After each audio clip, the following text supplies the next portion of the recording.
Chris, for people who may not know you yet, can you give us a bit of a short version of who you are and what Crisp Foils is all about? Sure. And hello to all the listeners, and thanks for having me on, Pete. My name is Chris. I live in Perth in Western Australia, but I grew up on the East Coast in Sydney. I'm a father of two, husband of one, and a passionate foiler. I've been called a nerd before, and I probably agree with that. And as far as Crisp goes, it's my creative outlet for nerding out on foiling. So started just for myself and has grown from there. You've been involved in a whole lot of water sport disciplines, sailing, surfing, windsurfing, sup foiling, proning, etc. What was the progression? What came first and what are you on now? Well, we're often led by our parents, right? So my dad was into dinghy sailing and windsurfing and surfing. So that's what I started with. I was probably most passionate about surfing through my teens and early 20s. But when I moved over to Western Australia, I figured out that in Perth, anyway, the surf is hard to come by, but it's really windy. So I got seriously into windsurfing. I did a bit of everything, but I think I was most hooked by speed sailing, and it appealed to the nerdy side and tweaking gear. As far as foiling goes, I would watch the foilers in the surf and I think, oh, they're not really riding in the pocket and they're not really carving like I can on a surfboard. It didn't really appeal to me, but I think it's one of those things that you don't really know what it's like until you feel it and experiencing it for yourself. But what got me interested was actually watching Sam. He's a young competitive stand-up paddle racer here in Western Australia, and I saw him on the Swan River paddle his stand-up foil onto a boat wake and take off down the river. And it was in the middle of summer. There was a big trough overhead, so it was hot. There was no surf. There was no wind, and I was just bored. And I watched that. I was like, that is what I need to do. So I went down to the local stand-up foil shop, which doesn't exist anymore, actually. But they turned me around and said, you need to go over and talk to Marcus Tardrew at the stand-up shop in North Freo, which I did. And Marcus was great, gave me some advice. That was my goal, was to ride the wakes on the river. And it probably took me a year to get there. But in that intermediary time, I really got used to foiling in the surf to begin with. And I had some downwind attempts and fails, and I learnt to wing a little bit. So that was the progression. These days, I think I love my downwind foiling and I love a bit of prone foiling. And particularly this time of year with all the Christmas parties going on and the party boats on the river, I love a bit of boat wake thieving on the foil as well. Yeah, and there's some pretty... sometimes during the year in the Swan River in Perth, there's some pretty entertaining boats, or let's just say some of those boats have entertainment on them, which can be quite interesting as well when you catch those boat wakes. I've heard of people getting past beers and things like that too from those boats. Yeah, that's quite common. I never really accept that offer because I don't want to miss and pollute the river. I love the river. But I got to say that some of the entertainment on board are still curious about foiling, and they're shouting out questions from on the boat, and I'm behind the boat a little bit taken aback at the situation and trying to answer their questions. It's good fun. I love it. Yeah, they don't seem to mind people riding behind. It is getting pretty busy out there, though. It's getting pretty popular with the pump foilers and to some extent some of the downwinders as well, still paddling along behind. But it's good fun. Yeah, it is. I think if everyone is sensible about it, then it will remain a bit of an asset for us to utilize. But I would appeal to guys to stick within your limits, stay out of the channel as much as possible, and respect the boat drivers. Don't get in their way. That's my little tips for keeping that alive, because I love it. Yeah, there is some rumours. People are getting a little bit worried about someone complaining or someone falling off in front of a boat and then some issue and getting banned. But hopefully we all kind of police each other, so to speak, with a bit of sensible suggestion at times for people that aren't doing the right thing. Yeah, totally. Now, you've got an interesting background. You've got an honours degree in aerospace engineering. So let's have a bit of a look at that, because obviously that's going to cross over into foiling in our discussion very shortly. What originally drew you into that field? Look, my dad's an engineer. My grandfather's an engineer. And I figured out reasonably early on that that style of thinking and working was a good match for me. I went to an academically selective high school in Sydney, which was very maths and science and engineering focused. Uh, the path was laid out for me, you might say, but I did enjoy it, and I was always tinkering with electronics and other projects, design and build projects. So I naturally went through the engineering stream into university. I was going to do mechanical engineering. I thought it would give me a broader choice of what kind of work I would do because I didn't really know. And 2 years in, I had a look at what was ahead of me in mechanical engineering. I was enjoying surfing and partying, and it was hard to stay motivated for university. I think a lot of people feel that after a couple of years of very heavy maths and kind of core subjects. Aerospace looked the least boring to me at the time. And so that appealed to me. But I'm in no way an aircraft nerd, associated with a lot of aircraft nerds through university and through my working career as well. But I'd have a very small chance of being able to identify with the exact type of aircraft that flies by. I don't go out and take photos of aircraft at the airport or anything like that. It was interesting to study, and it has opened doors to interesting work, including working in the foiling industry. So at what point did you realize that those engineering skills could translate across into foiling? I think it was about, part of university is teaching you what you need to know, and a lot of it is teaching you how to think and how to approach problems. So having a little bit of confidence that I can look at any sort of problem and break it down into its elements and start attacking it, having the confidence to have a go at something with a goal in mind, but also being comfortable in failing, and as long as you learn from that failure. So I think those things were probably most important, because when I started working in the foiling industry, it's all very new. And so you're kind of breaking new ground constantly. The background in aero certainly helped, but I was really digging deep into my memory banks to recall all that stuff that was relevant to foil design, or wing design, you might say, because it wasn't something I used a lot professionally in the lead up to working with hydrofoils. Well, you came from probably a different background to some of the surf industry designers.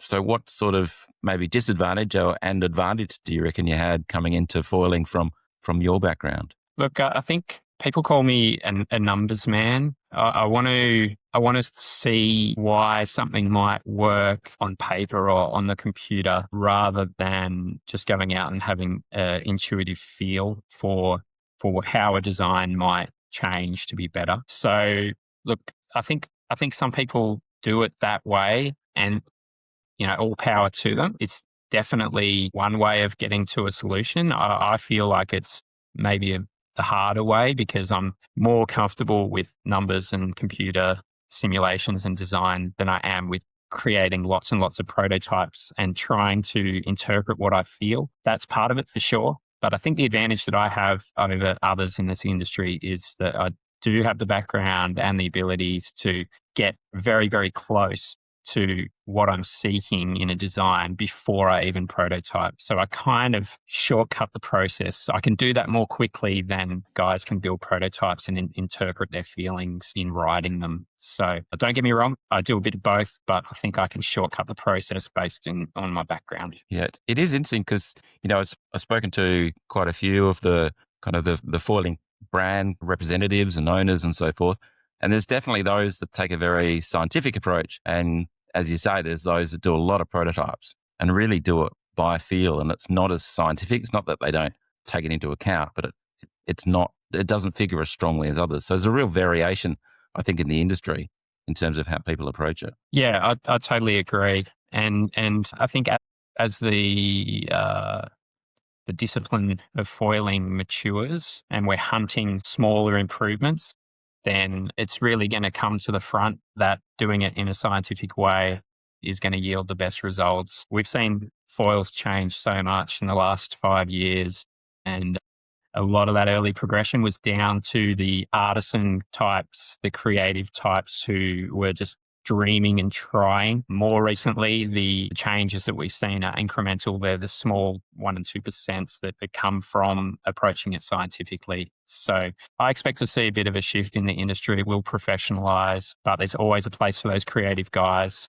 who have the courage to dream and try the ideas out of the box rather than refining those that already exist. And I understand you kind of kicked this off, so to speak, in terms of making it happen by building a CNC machine for your brother's surfboard business. How did that come about? Yeah, so that was pre-foiling. My brother had a reasonably successful surfboard business on the East Coast, Treehouse Surfboards. He was making boards and he was running workshops, teaching people how to shape their own boards. And he'd always end up with leftover fiberglass and resin. And he was laying those up in a bit of a mold and making sheets of kind of, backyard G10, you might say. And then he was cutting out fins and foiling them by hand. The process was pretty dirty and long. He wanted to do more with fins, but he felt like he didn't really have the time to do it. So, I was thinking about what to get him for his birthday. And then I had the idea, if I could just build a machine and help him with some fin designs, then you just press go. He can be off teaching someone how to shape a board and the machine's making a fin. I did have a bit of experience in CNC machining, so I wasn't coming in completely naive, but that was a bit of a naive assumption that you could get it to the point where you just press go. And I learnt that the hard way, and I still learn those lessons from time to time running my own machine. It's not straightforward. So anyway, look, we did a couple of sets of fins on his machine. He's the creative artisan type kind of guy, really good at working with his hands, and I'm the computer guy, and the CNC machine was a bit much for him. So it ended up back with me. He made a few things on it, but it wasn't really style. So you could say I made the machine for myself in the end. And that's what enabled me to, early days, make some surfboard fins for myself and my kids and windsurfing fins. But then once I got into foiling, it was like, the light bulb was on. It's like, I know exactly what I can do with that machine. So yeah, that's how the CNC machine came about, for sure. And so you sort of started the process of, from what I understand, making stabilisers because you made your very first one for your own axis setup. What made you decide to do that? I was learning to foil. I'd moved on from sup foil to prone foiling, and I wanted to link waves. And so I was, looking at my foil setup and thinking how important the stabilizer must be in this equation. And the available designs on the market, particularly at the time, but to be honest, it hasn't improved all that much. But particularly back then, 5 years ago or so, I thought I can do a better job than this, and I won't have to part ways with a few $100 either. I've got everything that I need. So I had a crack, and it was a bit of a process. I learnt a lot during that process, and I'd had a few late nights down in the workshop. I remember I finished the first stabilizer on a Friday night, and on the Saturday the surf was on, and then I was out at a spot called Bus Stops, and I got my first few waves on that, and suddenly I could link waves and everything felt better. It was faster, it was more efficient, and I was just stoked. I thought, that, like, designing, building, and then writing something that you've made and totally conceived yourself is just super satisfying. So that was a big rush for me. And what were the next steps? Were friends sort of asking for designs and things like that, or what happened next and how did that evolve? Yeah, so it was at a time in foiling when everything was pretty new and everyone was in the depths of foil addiction. So lots of people were curious and had an open mind to new things, and they saw what I'd done and they just had to try what I'd done. So I shared it with those that I could, who were on the same brand as me. Had a lot of inquiries from other guys, friends and new friends, and now old friends who just wanted to have a crack at doing something similar for what they were writing. So my first customer that I'd say is a customer is Sean Murphy from down in Mandurah. He was winging a lot and was looking for something else. So he got in touch and I said, you know what, let's design one. Tell me what you want and we'll go from there. So he gave me a few specs that he thought was important to him and what he was writing and what he enjoyed or didn't enjoy about that. And we designed the first one. I think it was called the 356, which was the span back then. And I made one for myself and one for him. I personally delivered it to him, and then we went out at a spot called Sharkies and both got a wave and loved it. It was, you know, the next step for me. It was even better than my first prototype, and he was happy, and that was a rush as well. Sean's been pretty supportive through the journey as well. He's always bought my latest design and given me lots of feedback and promoted it amongst the crew down there. So that's just one example really of how supported I feel in the local community and how this has kind of organically grown. So back then I didn't have a brand. I had no idea that I would continue to make these and sell them.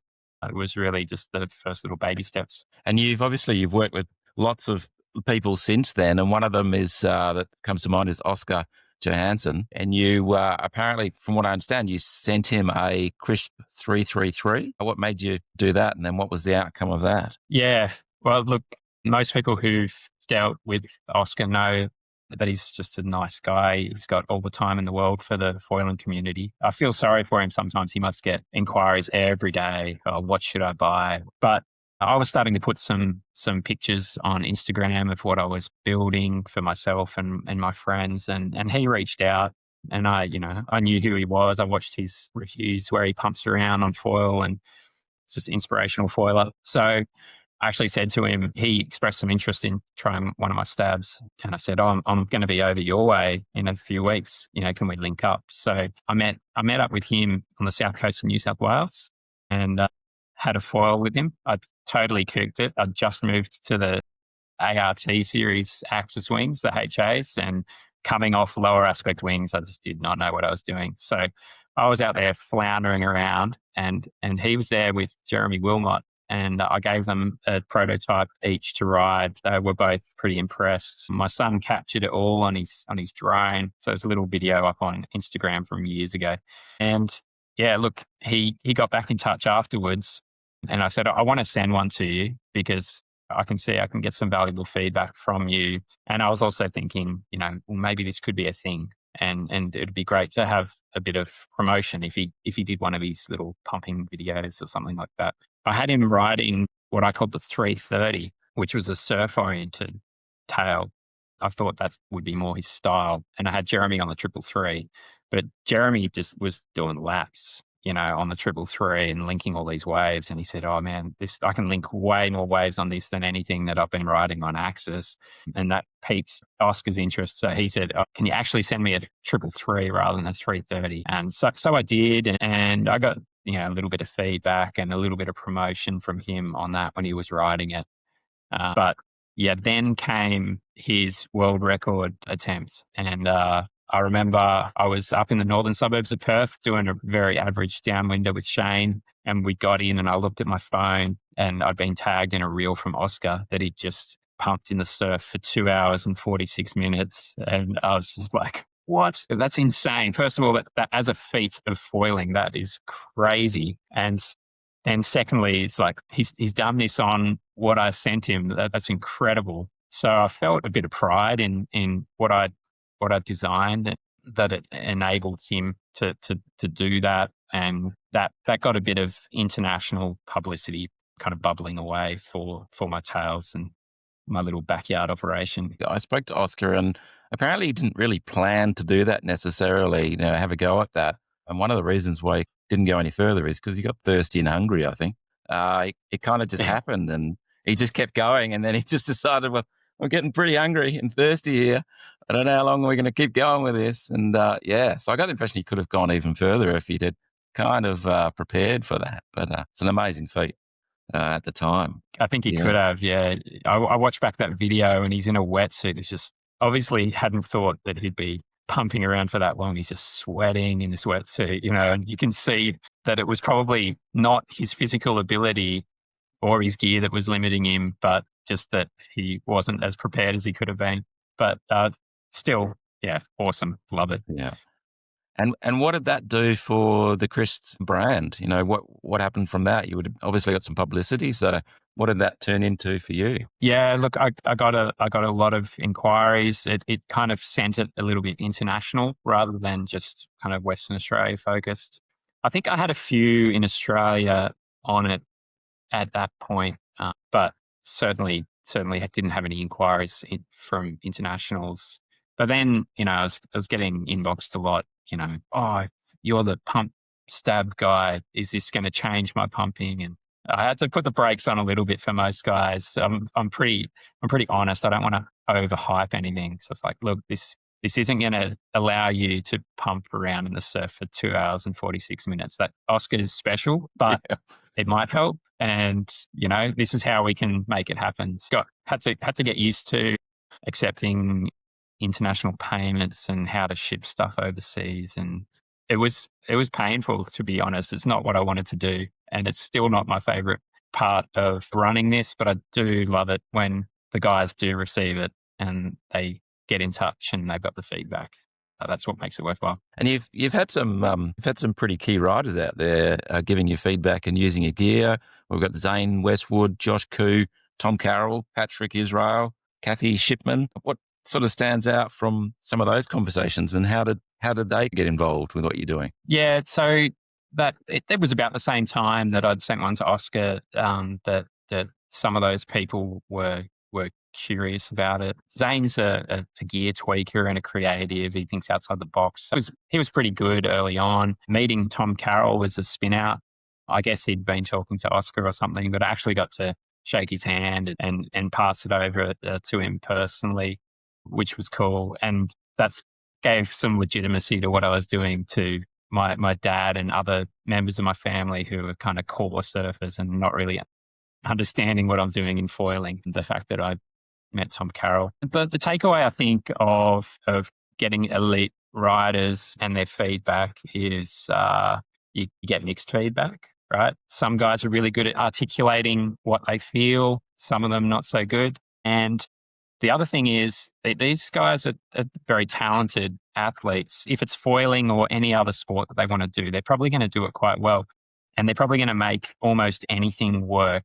So I've got to kind of temper the feedback that I get from them and know that the best feedback I'm going to get from the elite side of riding is how far can these things be pushed? I want to know, like Zane's cranking a turn, when does it let go? And is it a problem that it lets go there? Do you want it to let go? And do you want it to recover? What is it bringing to your riding? So exploring the envelopes. But really, for me, the priority on collecting feedback is from the everyday rider. I am an everyday rider, and I'm passionate about improving the foiling experiences for everyday riders. The elite guys, look, these days it's all stitched up. They've got their contracts with the brand. They're not allowed to be seen riding my stuff. And I came across that early on as well. I've got guys, camouflaging their tails so that they can't be seen riding something that's not from their contracted brand. Yeah. But really my key and my core is everyday riders. In terms of that evolution of making the stabs, you got involved in a relationship with Armstrong. How did that come about? Was that through Oscar, or was it through other people in the industry? And what were you doing with Armstrong? Yeah. So that was kind of a big break, and I owe that to Oscar. I owe a few things to Oscar, I think. So he was dabbling in a few brands, and he was doing his reviews of different brands. But that was about the time when he signed up with Armstrong, and he must have mentioned to Army, hey, I've been riding this tail and it's good, or maybe Army just saw what he was able to do with his pumping record. Yeah. Oscar and Army kind of made a little group chat and started to chat to me to suss me out. And Army was coming to Perth for one of his demo days. He was touring around, demoing some gear out, and asked if I'd have dinner with him. And it kind of went from there. I was surprised to hear that he was riding my 333 and that he enjoyed it. And I was scratching my head like, how did he get one? And then I thought, that guy, in New Zealand must be, buying it for him. So, you can't just put an order in as Army Armstrong. I'm not sure what I would have done if I had got that. Be like, is it going to get copied? What do I Yeah. do? Anyway, it must have been Jono who bought a couple and sent them over to Army. So I was on it to hear that he'd been writing it and that he'd liked it, and kind of pretty happy that it led to an opportunity to work with Armstrong. So it was just something that I started with on an hour by hour basis in my free time. And the first project really was the pump foil. They just said, look, we don't have anything that guys can learn to dock start with, and go at it. I was left alone to do that to begin with, and it kind of developed from there. It was good fun. Yeah. And were you full time, or were you just sort of on a part time basis working with them? And how long did you do that for? Yeah, so I started part time with them. I was trying to juggle everything. I was still making 333s and sending them around the world, and I had a day job. So for a while there, I was burning the candle at both ends. But I dropped out of my management role in aviation and went to 4 days a week so I could really pursue what I was most passionate about. I did that part time for a year. We did the pump foil designs. I came up with the foil section that was used in the HAV2 series foils. I did everything but the foil section in the what became the Downwind performance line. And I think in that year, I also did the learner series, which are pretty underrated as far as learners go. After that, things were working really well, and they were pretty happy with how the foils were working. And they asked me, what would it take for you to come on board with us full time? So I gave them a number, probably a little bit less than what I'd earned in aviation with 20 years experience, and a little bit more than they were probably used to, but they jumped at it. And that's how we went. So I spent another year working for them full time, which was great fun, designing and testing. You've got some sort of fairly elite, higher level foil designs you worked on there, and then some beginner ones like the S1 learner foils. What are the different challenges in designing, beginners versus, say, elite racers, intermediates? What are you taking into account that's different across that? Yeah, it is different, and it was a different problem to solve, but in some ways a better problem than trying to get an extra few percent on a high-end performance foil. The challenge really with learners is that the sensation of foiling is brand new. It's like putting someone on a two-wheel bicycle for the first time without training wheels. Some people will pick it up pretty quickly. Everyone's going to fall off, and some people need the time with the training wheels to get used to that new sensation that your body isn't used to those physics of foiling. So really, it's all about stability and reliability and robustness with the learner foil. So pitch stability, I designed the foil sections to have almost no pitching moment whatsoever. You can dance around on the board and it's not going to punish you. And learners don't know where to put their feet, and they don't understand that they need to move forward or back based on how they're trying to launch. So it was about making something that was kind of foolproof. And I think it does a really good job of that. My wife and my kids, once we had the learner foil in our quiver, they progressed pretty quickly. And also every now and then I'll jump back onto it if I want to learn a new skill. Like winging is not my forte, but if I want to learn how to heel side tack, I'll chuck the learner foil back on, and it just gives me that extra stability and reliability in how the foil's going to react, and I'll pick up a new skill like that. Yeah. So it was an interesting challenge and pretty satisfying to see how well suited it is for learners to get into the sport. It's pretty critical to get that first foil right for a beginner too. I know I was given some advice and I bought a particular foil and I just could not get it up on the foil. And then one day someone who knew more than me said, that's just not the right foil to start on. You're going to struggle. Yeah. I'm like, yeah, I am struggling. Getting pretty annoying, I have to say. And then someone told me which one to go on and changed foils and the whole game changed. So, it's one, you got to get the right advice and then you got to start on the right foil, or it's a frustrating process. It's rewarding, but it's a frustrating process when you're learning, as it is. But if you don't have the right gear, people just about give up sometimes when they get it wrong, I think. So, yeah. Yeah. Look, that's the importance of the local shop. If you're not already connected with guys who've been through the learning process, then hopefully you get the right advice from the local shop. And they've often even got gear to demo, and trying before you're buying is a big thing. I'd Yeah. hate to see people buy a whole foil setup, go out and get an ultra high aspect setup because they see that's what the top guys are using and try to learn on that. It'd be a disaster. Yeah. And you obviously we talked about designing for beginners then, but what about for the more elite athletes? What are your challenges with that? Obviously quite different. They want speed. Stability is probably not as important, but it probably is at speed. What are you thinking about when you did that work? Yeah, it is. It's a different challenge to solve. We're often seeking out marginal gains, and we have a really good basis. Another foil that they've written that they like these aspects about, and this is what they're seeking to improve. So it's more of a numbers game. It's a little bit more scientific to design for the elite riders, and also it's a balancing act between, I guess, not going so wild with the design that they can't ride it, but also not drifting so far away from something that's controllable, because that also inspires some confidence to enable them to push harder. So it's not always about having highest performance design. Sometimes it's about having controllability with a very good design that gives them more confidence to push their limits. So that's their mental and physical contribution to their performance, as well as the performance that they're getting from their foil setup. Yeah.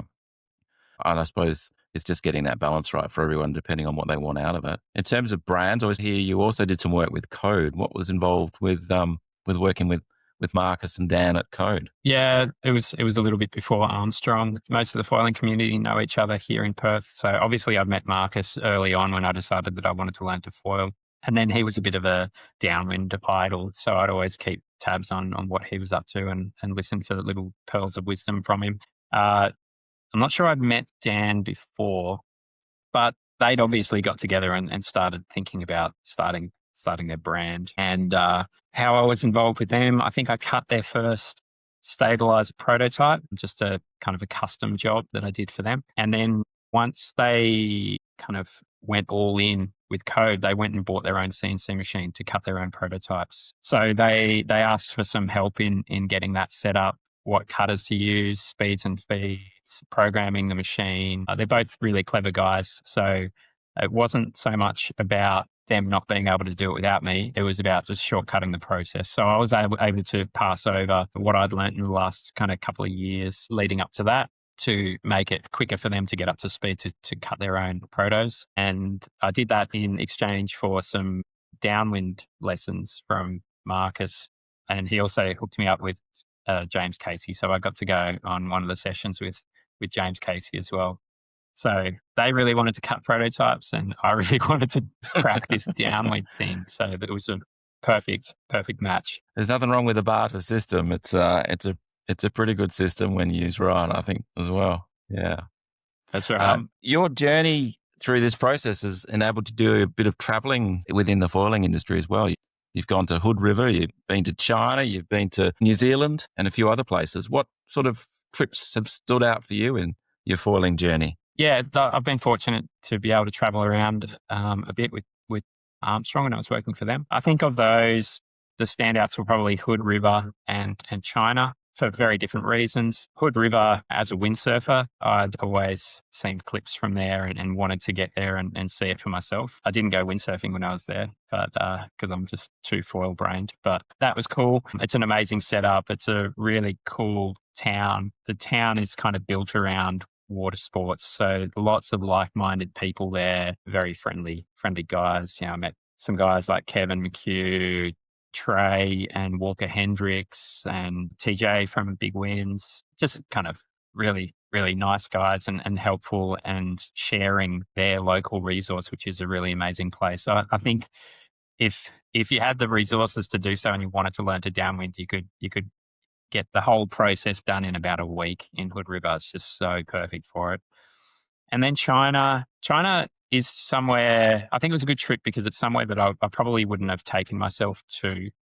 I went with an open mind, didn't really know what to expect. And it's it's very different to Australia. In some ways, it's looking into the future a little bit. They embrace technological change. People are really kind and they work really hard. And I think for me, it just kind of made me realize how privileged we are in Australia. Those guys are working in China, they're working so hard to have anything close to the lifestyle that we are just born into in Australia. So I respect them for that, and it makes me appreciate how lucky I was to be born into Australia. Yeah, it's a pretty awesome place. So we should never take it for granted. It's even more awesome when you get into foiling and all the environments we've got here to do that. But yeah, I mean the luxury to be able to do it. It's not a cheap sport either. So I think anyone that's out foiling has got a pretty fortunate lifestyle Yeah, and for having sure. having a pretty good life, I think. So you're with Armstrong. Obviously, you did some work with Code. You were with Armstrong, and then what kind of happened after that in your journey? You finished up with Armstrong, and why was that? And then what did you go on to after that? Yeah, yeah. So it was just always contract basis with Armstrong, and yeah, look, I was an expensive resource, so they must have been feeling that. But look, I learnt a lot there. I loved the experience, and I've got nothing against them pulling that, and it's just opened new opportunities. So I was when I got the news that they didn't want to go another year on the contract, I was in Japan with my family at the time, and yeah, I was still very passionate about foiling and working in design in foiling, so I wanted to keep it going. So I got word. I knew exactly what I would do, which was just pick, kind of reinvigorate Crisp and see where that went. And I'm glad I did. It's been, that was at the start of this year. So it's been 11 months or so. And it's been a wild ride. A lot's happened in that time. And it was a solid decision to keep going. I do some engineering consulting on the side, which kind of butters the bread. It's a hard way to make a living, making stabilizers and sending them around the world, but it's most rewarding for sure. Yeah, and obviously, as you said, your family were there. How important's family support been in allowing you to chase this path? It's a little bit different to the typical career path of given your experience and background. Yeah, I'm very fortunate that my family supports me. I think they understand a little bit how I'm wired up.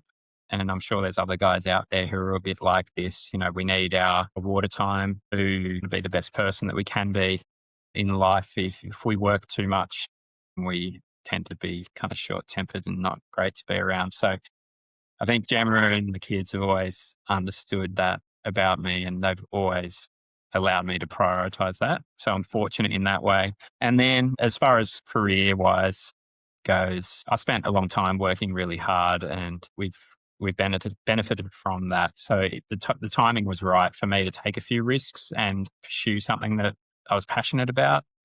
And yeah, so I've been supported in that, first in going kind of part time, and then going all in on hydrofoil stuff, and even now probably earning a little bit less than what I would if I was just at a desk working aviation, but I wouldn't change anything.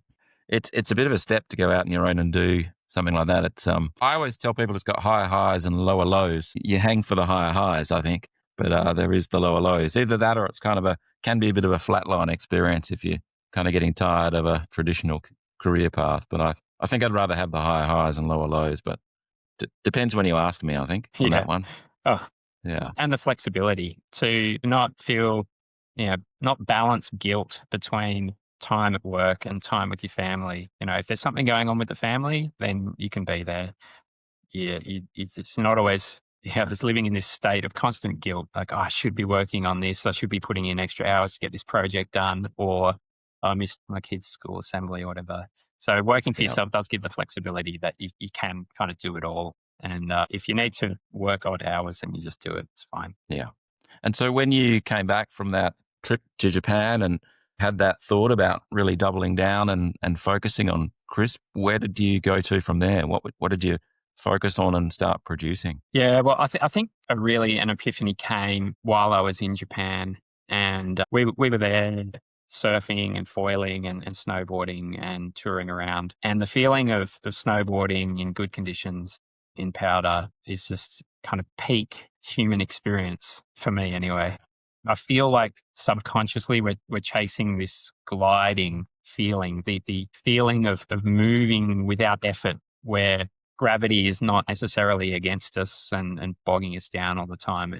I felt the similarities between foiling and snowboarding, and we got one day where it had, they'd groomed the runs overnight, and then it was just peaking snow from when they finished that at 2 o'clock in the morning until the lifts opened. So there was a foot of fresh powder, really light fresh powder over the top of groomed runs. And it was just the ultimate, speed and glide and then carving. You could just carve as hard as you wanted to and make big clouds. And I thought, okay, this is a lot like foiling. I love this, but this carving sensation, the combination of glide and carving, that's what I want to, that's my target. That's what I want to chip away at in foiling. So I'd had that epiphany in Japan. And then I was actually still in Japan when I thought, I need to know what guys are riding, what they're enjoying, and I need to narrow in on how I best can help myself and all these guys experience what I've just experienced here, but in foiling. And so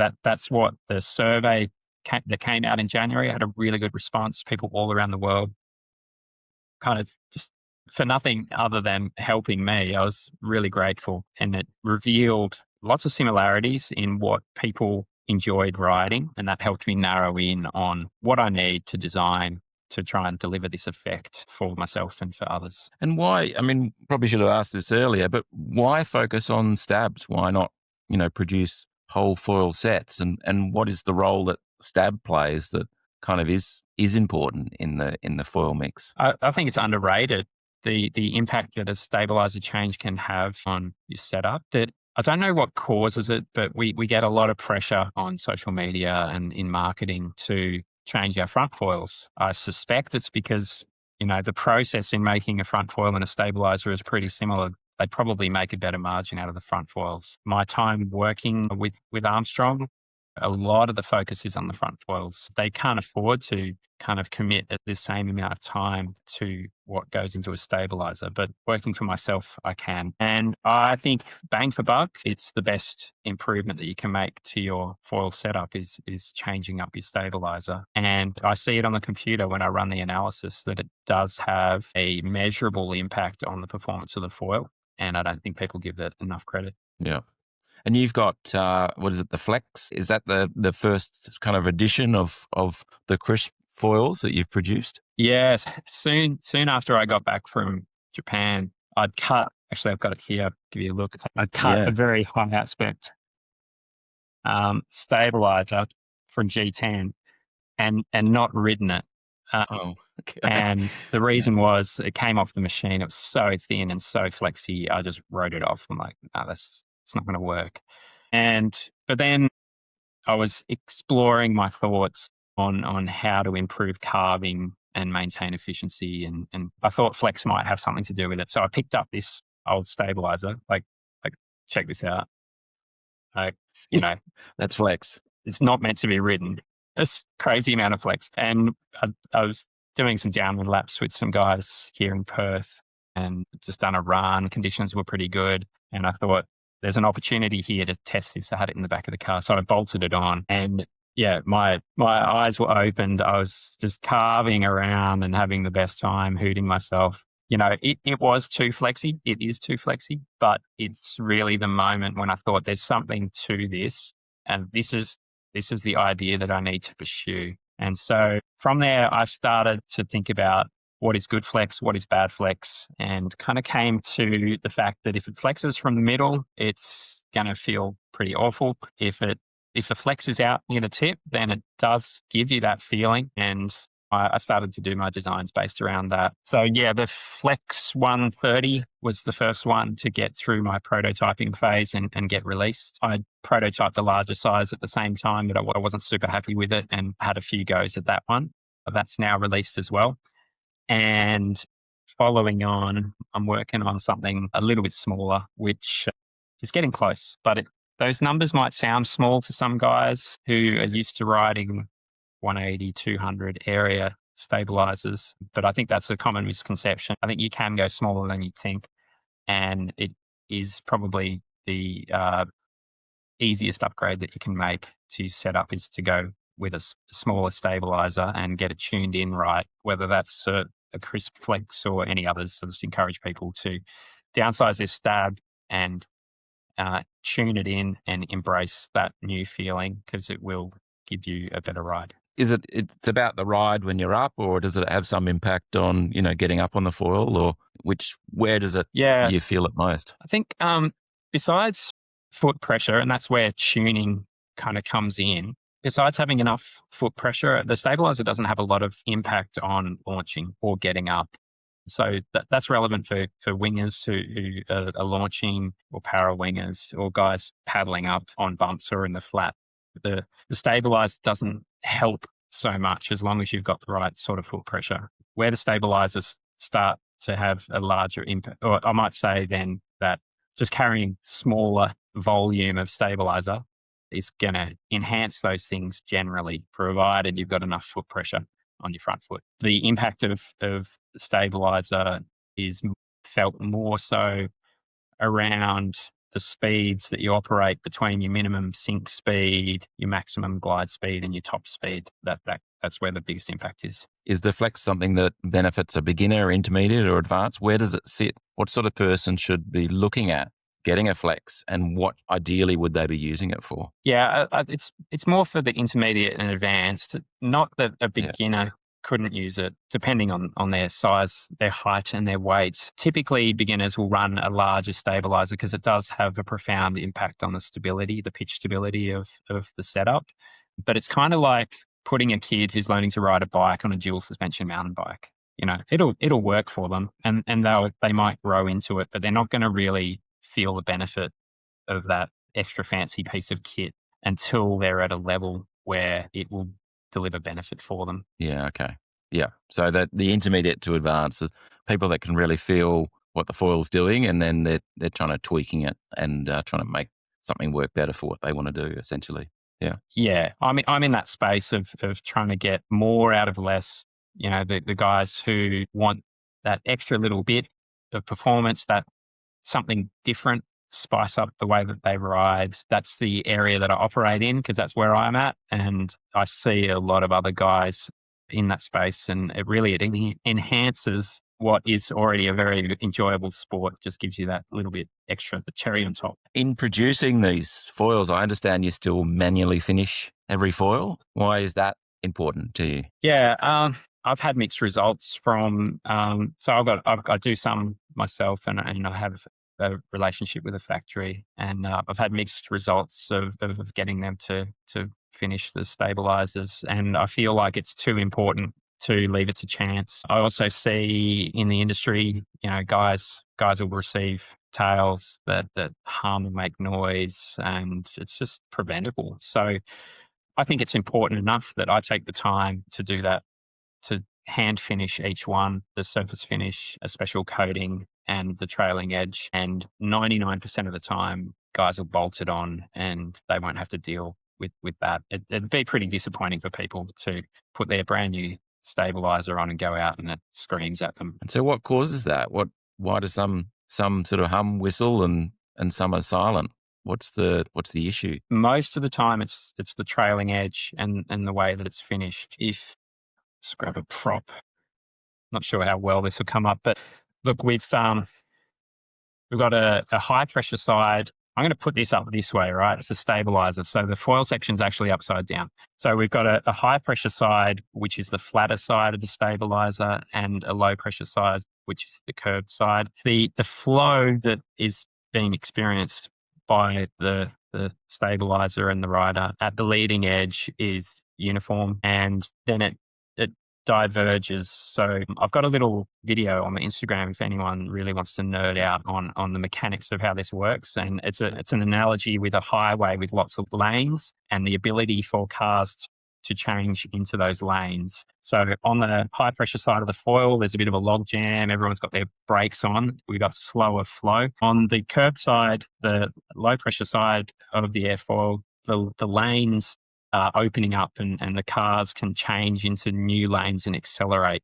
But what happens when we get to the trailing edge there is that you've got the slow cars trying to merge with the fast cars. And if anyone who's driven a car and tried to merge onto the freeway, for example, they know that that can be problematic, and it does tend to have a greater effect on the flow overall. So tuning the trailing edge really is about allowing the slower flow time to accelerate to meet the higher speed flow and reduce any impact that that has. When that's not the case, if we've got a badly finished trailing edge, what we get is wake turbulence. So we'll get some slow moving flow slipping in and disturbing the fast moving flow and vice versa. And you end up with this oscillation as that vortex switches between sides of the airfoil. And that creates a harmonic in the stabilizer itself. And that's what makes the noise. And it creates undue drag. Really, we want to get rid of it. Some people talk about leaving their stabilizer noisy because they can hear what speed they're going.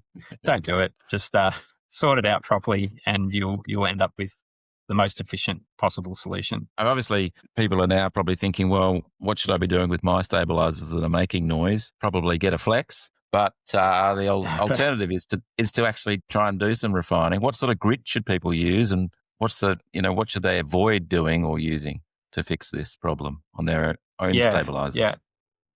Yeah. Some people are a bit cautious and they might go straight for like a really fine grit, wet and dry. You're probably not going to get the impact that you want as quickly as you could otherwise. Personally, I finish the trailing edges with 320 grit, something like that, which is aggressive enough that you're actually removing material and not so aggressive that you're going to quickly change the shape of the stabilizer. And look, I brought a prop. We can do a quick demo of how we might deal with it. So here's my arts and crafts time.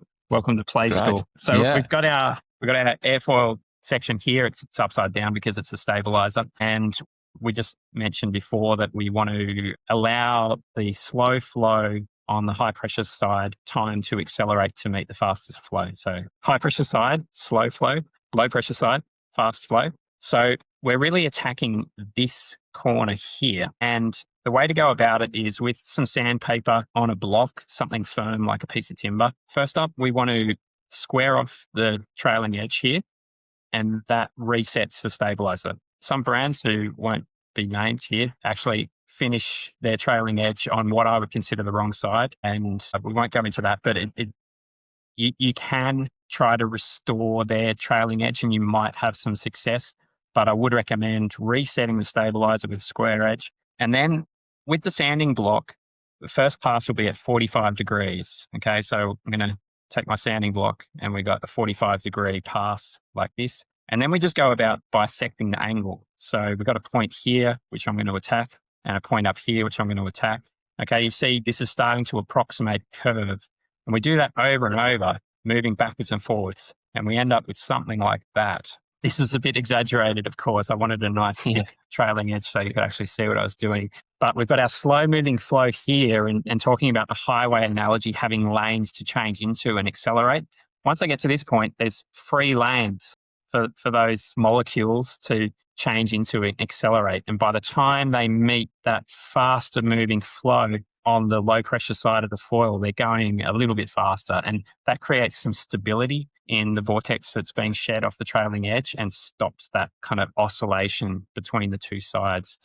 This can be relevant for a mast as well. It's pretty rare. I had a question yesterday, actually. The guy thinks that his mast's a bit noisy. So I recommended that you square it off and then do this sort of edge just on one side of the mast. I know it's kind of symmetrical and it's got to go both ways, but you want to force that shedding to one side to stop oscillation. Arts and crafts done. All right. I like it. There's some good pointers for people to fix up some noisy stabilizers. Another thing I was going to ask you is, we hear a lot about how to choose your front wing, but not as much about how to choose your stabilizer size. What are some tips for what sort of size stabilizer people should be kind of looking for? Is there a sort of you look at your weight and what factors should you take into account? Weight is definitely a factor. Ability is also a factor. But I think more than anything else, height is probably a big factor. So, it's quite different from an aircraft in this sort of way. We've got a hydrofoil and we've got the rider standing up on top of the board, and their center of gravity is a lot higher than what is actually producing the lift and where the whole system is pivoting around. And so the taller you are and the higher your center of gravity is, the more it's going to move around relative to this point down here. So a taller and heavier rider are going to want a larger stabilizer just to get a similar stability as what the shorter and lighter riders would enjoy. The other thing to think about, I guess, is what speed range you're operating in and what discipline you're doing. So downwinding, like, it feels amazing, it feels fast, but a lot of the time we're operating in the lower side of the speed range, and we want efficiency and we want low drag at low speed. So with a stabilizer, the type of drag that dominates at the lower speeds is what's called parasitic drag, which is just the bulk of the stabilizer moving through the water, nothing to do with the lift that it's producing. So for the disciplines that operate in the slower end, and provided that you've got enough stability to control the thing, you want to go as small as possible. There is a tipping point which seems above about 15 knots, where drag which dominates on the stabilizer is actually what's called induced drag. It's the drag that's created due to lift. And having a larger stabilizer can mean that you've got lower wing loading on that stabilizer and you can minimize the drag due to induced lift. So if you're seeking out top speeds, if you're a winger and you like to zip around on the river, if you're riding in critical surf and really hitting those speeds over 15 knots, then you might want to consider a larger stabilizer. There is another factor, which is how aggressively you want to ride, because I'm sure a lot of the guys will have experienced that feeling where you push through your stabilizer, and that's just a surface area sort of thing. But I will come back to stability generally. The biggest influences on stability, number one, is probably your fuselage length. Number two is your stabilizer area. So if you feel like you're unstable in pitch, then a larger stabilizer will help you. And then there's a relationship between the front foil area and aspect ratio and the foil sections that are used in both the front foil and the stabilizer that should be considered. To boil all that down, I'd say taller riders, larger stabilizer, smaller riders, smaller stabilizer, and guys operating at the lower speed range, as small as you can get away with. Yeah. Okay. And what about shimming? I noticed, I mean, we talked about Armstrong before. I think we can say when you buy Armstrong foil, they used to come in a box and all these little shim pieces. Not everyone does that, but obviously, what does shimming do, and what change in feel, and do people need to shim, or is it something that they don't have to do? Or why would you shim? Yeah, I think that's chasing that little bit extra. I encourage shimming. I'm a bit of a gear tweaker. I can totally respect that some guys just want to bolt the gear together and ride. And when I design and when these major brands design, I'm sure they are setting these angles so that you can do that and get away with it. But the reason I encourage shimming is because it can have a large impact. I can personally feel the difference of about 1/4 of a degree tail shim. And if I'm looking to make some adjustments, I will shim between that 1/2 degree and 1 degree. When it comes to shimming, there's kind of two impacts. The one that needs to be resolved first is probably foot pressure. So that is about how much the board is pushing back against you and what foot it's pushing against. And that changes over the speed range. So like some guys will experience a speed in which their pitch stability goes all crazy. That is the speed at which their foot pressure is changing from their front to their rear foot. And that sensation, particularly right at the wrong time when you're bombing down a wave or something, is quite unsettling. So in that situation, I would recommend that they shim to resolve their foot pressure. And usually what that means is shimming the leading edge down on the stabilizer to provide more front foot pressure so that it doesn't switch from front to rear in those situations. The other reason that you would shim is to make the most of the speed range of the stabilizer, to adjust your performance the efficiency of your setup to match the speed that you're riding at. So the basic philosophy there really is a flatter stabilizer will open up more high-end speed, and a more angled stabilizer will unlock a little bit of minimum glide speed and the lower end. The other thing I'll say with respect to that is mast placement also has an impact on foot pressure. So when you shim, if you're flattening off your stabilizer, you might want to consider nudging your mast forward a little bit. If you're shimming to try and get more performance based on speed, and flattening that stabilizer, shift the mast forward a little bit, and vice versa. So there's a relationship there as well. So dialing in your mast position is important, and shimming your stabilizer is important too. Yeah, I mean, we had I think you were there as well, a talk that around Armstrong, and Oskar was saying he's doing a downwinder off Perth in Western Australia here, and he shimmed because he was trying not to catch up to the next wave too fast, so he was shimming to slow down to catch the wind waves that we had here. So I can see that application for sure, as you describe it. It depends how fast everything's going out there. If you're running too fast, you just run into the back of the next wave, basically. And look, there's not a number that we can provide. Everyone's foil setup's different, and the manufacturers set the angle of the front foil differently across ranges and between brands as well. When it comes to wanting the ability to surf, like Oskar was describing, and really prioritize slow speed performance and carving, what's important there is what's called the décollage. It's the difference in angle between the front foil and the stabilizer. And some guys enjoy the kind of the bank and yank style turning like a fighter jet, and having a higher décollage, more of an angle difference between the front and the rear can help with that. Talking about different brands, your flex stabilizers, obviously people are going to be putting them on with other brands of front wings. What's the compatibility between your stabilizers and some of the other products out there? Yeah, it's always a challenge.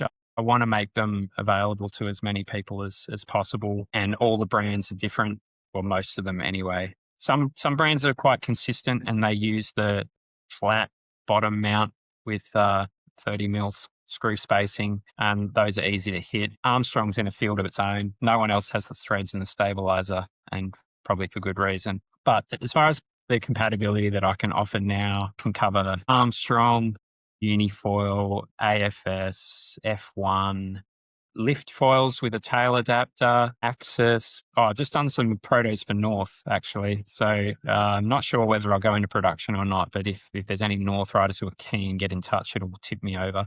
Yeah. Yeah. Then the other thing I've been trying to do really is, for my own sake, not having to make so many different models of stabilizers, is offer intercompatibility between brands. So as far as an interface goes, I think my favorite is probably unifoil, for no other reason that it's very adaptable. They've got a flat bottom mount interface with 30 mil screw spacing, which is the same as many other brands. So for the sake of a small 3D printed adapter, which I can do in engineering plastics nice and stiff, I can make a unifoil stab fit on code foils, AFS, and other generic bottom mount brands, and KT as well. So often when I get customers who are ordering for those brands, I'll send them a bunch of adapters and say, have these in case you ever change brands. Maybe the stabilizer won't have to be moved on, and you can share with your friends as well. Yeah. So yeah, I'm always looking for ways of making intercompatibility for the benefit of everybody, including myself. Oh, that makes sense. Just to take a little bit of a different tack, obviously, I've noticed you're wearing your great Southern Foil Fest t-shirt. Yeah. That wasn't that long ago, but it was the first event in Western Australia of that type. What was that experience like? And I understand you had a Crisp Flex 130 prize, and Kurt Mumford won that. Talk us through that event and how that related to Crisp foils. Yeah, it was great fun. I think what I love most about it really is it just embodies everything that is the foiling community in Western Australia, and I think we have a good one here. So it was just organised. One guy, Marty from Denmark, threw out the idea, and everyone jumped on it and said, "That's great, let's do this." So he did the bulk of the work, but we had contributions from lots of different guys who had something to offer. In my case, I wanted to offer a stabilizer as a prize, and I made some little giveaways, which is a Torx tool saver. So you can clip it onto your Torx tool and tie it to your PFD or your board shorts and not lose it in the water. So I was giving those away. But as far as an event goes, organized just enough that everyone had fun without all the red tape and stuff that comes along with that. We got amazing conditions for the prone foil comp. Like, you couldn't have asked for better. We got a bit of a wing and a downwind event going the next day, and then we all had dinner together and watched some movies. It was a really good weekend. And look, we're in the honeymoon phase for foiling, and everyone's getting along so well, and we've got to make the most of that. All power to Marty and everyone else who contributed in that event. I hope to see more. It was great. Regarding the prize, it's just what I wanted to offer to support the event. And I was given the opportunity just to pick out someone that I thought was deserving of the Flex 130 stabilizer. Kurt Mumford, he's from Esperance. He's a young kid. I think he's in year 11, about to go into year 12 now. But he was really a standout foiler, and he was running a stabilizer that he chopped down to be more appropriate for his size and weight. And it was the same with the other young guys down there, who all ripped, by the way. It was a difficult decision. But what I saw was an opportunity really to design something for him. And we're going to see more of that. We got all the dads into foiling now, and they've got the hand-me-down gear, and the teenage boys and girls are coming through and picking that gear up, and they are just ripping.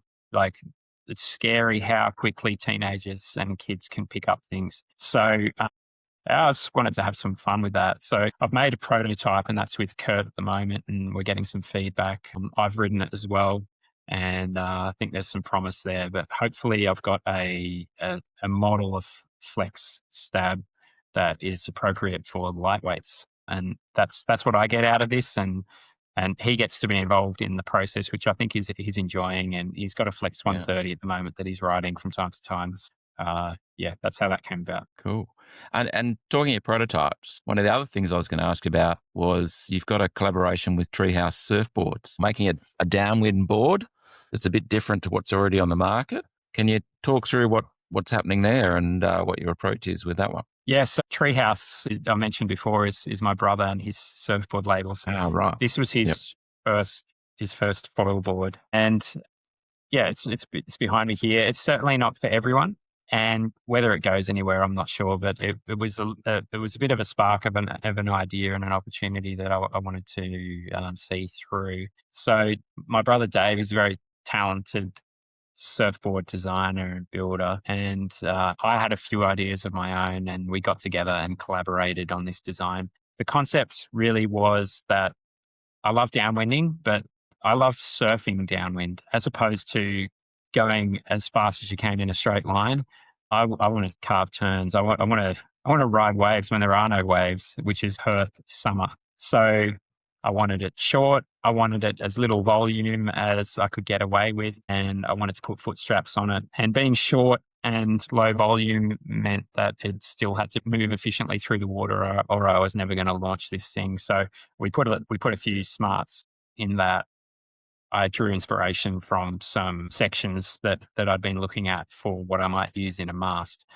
Because it's so short, you don't have the opportunity to have big drawn out lines and make it streamlined, you might say. You've got to have a section of it flowing through the water, which is inherently efficient. And in playing around with that a little bit, I could see that it's actually the exit point of the water, which is a lot more important than the entry, particularly for the style of paddle up that we do downwind, which is kind of slapping the nose on the water and bouncing the front of the board off. So that's what we did. It's got a very narrow tail. The benefits of that really are, I haven't had any rail touches in surfing this thing that I would get on a conventional board, which has made it fun for downwind and for winging as well. Just one less thing to worry about. And when I'm up, I also push the buoyancy as far forward as I could, push the foil tracks as far forward as I could. And that means that there's very little board in front of me when I'm riding. So kind of gives you that sensation of prone foiling. After the first time I rode it, I described it to my mate Peter. I said it's like I was falling off the edge of a cliff. There's just nothing in front of you. It's very liberating to downwind with something like that, and probably something only the guys like Reedy or the prone downwinders have experienced before, and it's a good feeling. I love it. Yeah, I mean, it's a good point you make. A lot of the downwinding stuff's really for kind of racing along, less focused on kind of, yeah, as you say, surfing the swell. And one of the great things is you're out. I mean, you don't always get great waves. And if you do get great waves, there's often a crowd on it. So to be able to surf some of those swells, yeah, it's the ultimate freedom. It's fantastic. So, yeah, Yeah, that sounds pretty interesting. Bit different. it'll never get too crowded. Downwinding in the ocean, and the more the merrier. Really, we have a blast. Yeah. It's worth the effort for anyone who's thinking about learning to downwind, whether it's with a paddle or a paddle wing, whatever. I encourage it. It's kind of like the next level. It's the pinnacle of foiling. Do you reckon it's the fastest growing area? I suppose it depends on where you are. I mean, obviously in Europe, the lakes are probably not doing so much downwinding, but overall, generally, do you reckon it's one of the fastest growing areas, or do you think there's other areas that are going to be growing quicker at the moment? It's hard to judge. In Perth, it's pretty popular. I've seen it go from when I first decided that I'd learn and I was out struggling on my own. Reached out on Facebook of all places and linked up with Shane, who I still downwind with now. And we didn't really have anyone else to learn with. There were a core crew of Marcus and his guys who were just on another level. We didn't really want to slow them down. Now, the chat group that was made early on with that kind of growing group of foilers I think there's 130 people in it now. You can go any day of the week and you can find somebody to link up with for the car shuffle, which is always kind of a bit of an annoyance, but also a really fun part of downwinding. And the other point I'll make, I guess, is downwinders, it's hard to learn. So it's probably overrepresented in forums and online and YouTube content and all of that, because it's what guys are seeking. They want to find the tips and give themselves the advantage. So maybe overrepresented in online space. I don't think it's going to be the biggest discipline in foiling. It's hard to do. It is very rewarding, but it's hard to do. And every time I go down to the river, I'm just impressed with the number of wing foilers there are. To be honest, I think that's always has been and will continue to be the biggest growth area in the sport. Yeah, it's a good starting point for many people. I know that plenty of surfers go from surfing to maybe dock starting or downwinding, and that's a pretty steep learning curve. Obviously, they've got the riding the waves bit done, but the foil bit not so much. But yeah, and the wing foiling is probably the easiest first stepping stone, I'd say, into foiling, in my experience anyway. Yeah, when people ask me, I say if you've got a friend with a boat, then borrow some gear, some learner-oriented gear, and get behind the boat. If you don't have that, grab a wing, because it's, I guess, rather than going in the surf, and even different to going behind a boat, you're in control of the power. If you're not feeling comfortable with the direction that you're going, you just drop the wing and everything stops. And it is a great way to learn. And yeah, I encourage starting with winging for sure. On that note, I think we'll do some quick fire questions. Doesn't mean you always have to do a quick fire answer, but let's kick off with the first one. If you could foil anywhere in the world tomorrow, where would it be and why? I'd probably say Peru.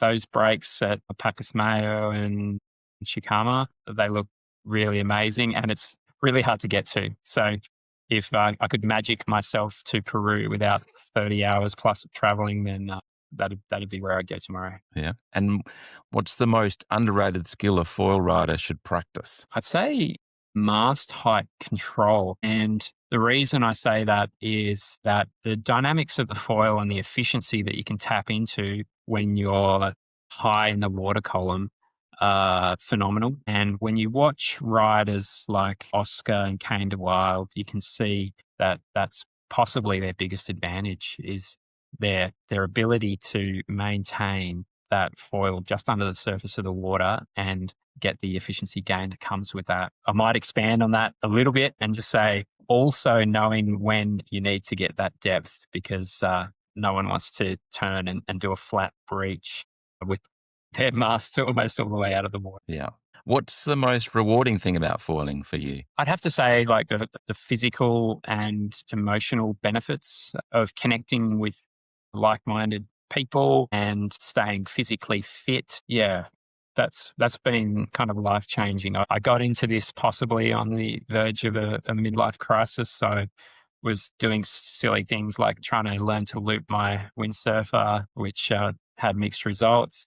And I feel like this is a much more sensible pursuit, both physically and mentally, for someone of my age. I always I go on about it a bit, but I think it's so amazing. I mean, physical health given, but I think it's so amazing for mental health in terms of that community that's out there. It's a great community, and people can be so disconnected in their working lives these days to some degree. You know, doing their own thing, working from home, etc. And then you get together, and no matter what day it's like, you're hanging out with people that have got this passion for what you've got a passion for. It's pretty great for just for the whole mental well-being, I think. I might add to that, and that is learning something new. Yeah. Later in life, you might say, or just learning something new generally, I think is really good for you. And foiling offers lots of learning opportunities. The initial feeling of learning to handle this foil, and then all the different disciplines that you can get into. So that's got a huge benefit. Mm. How would you describe foiling in one word for you? Addiction. Yeah. What's the best advice you've ever received about foiling? That's a tricky one. I've got lots of good advice, but the one that echoes in my head, and whether he thought it would be a profound bit of advice at the time or not, I'm not sure. But Marcus once told me that you can foil a lot slower than you think you can. And for downwinding or for learning maneuvers, winging, or even in the surf, that comes back to me at the moment and is important. And it's true. You can foil a lot slower than you think you can. Trust the glide, trust your gear, and explore that limit, because you just relax more. You know, you don't panic pump and get stressed. Oh, I'm going slow. I've got to speed up. I've got to pump my wing. That was great advice, Marcus. Thanks, mate. What's the next big foiling adventure or challenge on your horizon? Yeah, look, I don't have anything big planned, but I'd love to rediscover the coastlines with foiling glasses on. So just traveling locally and revisiting these spots that I wrote off as bad surfing locations might actually be really good locations. Finding new little corners to do downwinds. That's adventure enough for me. Yeah. And just lastly, outside of those questions now, sort of, where can people find out more about crisp foils? And I also understand that you offer demos of your stabilisers. So, you know, how does that whole process work, and where can they get some more information? Yeah, sure. Happy for anyone to reach out and get in touch with me. The best way is to get me on Instagram, crisp_OG, or on Facebook, Crisp Foils. I've got a pretty average website up, crispfoils.com. So you can have a look at there, but don't judge me for that. And sorry, what was the other part of the question? Oh, yeah, just where they could get involved with trying The out some demos. Yeah. Yeah, sure. So I've usually got demos in my car for the locals. Just ask. And look, honestly, there's no pressure. I'd be happy with the feedback. You don't have to buy one, but please give it a go. I also made a decision not to put any money into advertising recently. I see that it's a bit oversaturated, and there's a lot of pressure from advertisers that you need this and you need that. And it's just not true. Guys can have a lot of fun on the gear that they've got. And so instead of spending any money on advertising trying to grow Crisp, I just want to continue to do it organically. And the best way that I could see to do that was to offer demos within Australia. People can book on my website, crispfoils.com, and I'll post out the demo. There's a small charge just to cover the shipping. But if you then want to go ahead and purchase a stabilizer, whether you want to purchase the one that you've got or you want a fresh new one, I'll discount the price based on what you've spent to try the demo. But I do encourage people to jump on there, book a demo, send it over to the East Coast. You can have it for a few days. You can negotiate longer if you need to share it with your friends. And again, I'd love the feedback, and maybe you'll love it too. Yeah. Cheers. Well, thank you so much for being on the Foilers podcast. Really appreciate it. And yeah, I'm sure it's opened a lot of people's eyes on, thinking about their stabilisers. And yeah, I'm sure people will be keen to give yours a bit of a demo and see what it feels like. So yeah, thanks a lot for being on the podcast, Chris. Appreciate it. Thanks for having me, Peter. And you're included in that offer to demo. Please hit me up. I know you're back on the water now. Yeah. And I've just got to say, I appreciate that you're running this podcast in a truly impartial way. You cover all the different brands and all the different aspects of foiling. So keep doing what you're doing. Appreciate it. Thank you.